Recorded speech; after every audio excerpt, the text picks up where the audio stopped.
સુરત શહેર ક્રાઇમ બ્રાન્ચે લિંબાયત કૈલાશનગરના જાહેર રોડ પરથી મોટરસાઇકલ ચોરી કરનારા બે રીઢા વાહન ચોરને ઝડપી પાડી 10 જેટલા મોટરસાઇકલ ચોરના ગુના ઉકેલી કાઢ્યા હતા।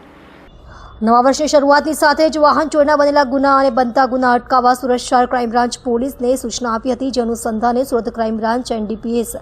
અને આર્મ્સ એક્ટની ટીમ દ્વારા અગાઉ વાહન ચોરીના ગુનાઓમાં પકડાયેલ આરોપીઓની માહિતી મેળવી તેની ઉપર નજર રાખી તથા બનેલ બનાવોની ગુનાવાળી જગ્યાઓની વિઝિટ કરી ટેકનિકલ તથા હ્યુમન ઇન્ટેલિજન્સ સર્વેલન્સના આધારે વર્કઆઉટમાં હતા। તે દરમિયાન મળેલ ચોક્કસ બાતમી હકીકતના આધારે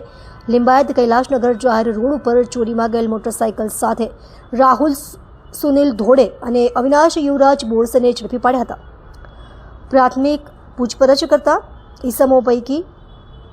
અવિનાશ ઉર્ફે આદિનાથે જણાવેલ છે કે પોતે અગાઉ પણ વાહન ચોરીના ગુનાઓમાં પકડાયેલ અને હાલ જામીન મુક્ત થતાં હાલમાં રૂપિયાની જરૂર હોવાથી તેનો મિત્ર રાહુલ ઉર્ફે હંકિયા, જે પણ મહારાષ્ટ્રમાં ધુલિયા શહેરમાં લૂંટમાં તથા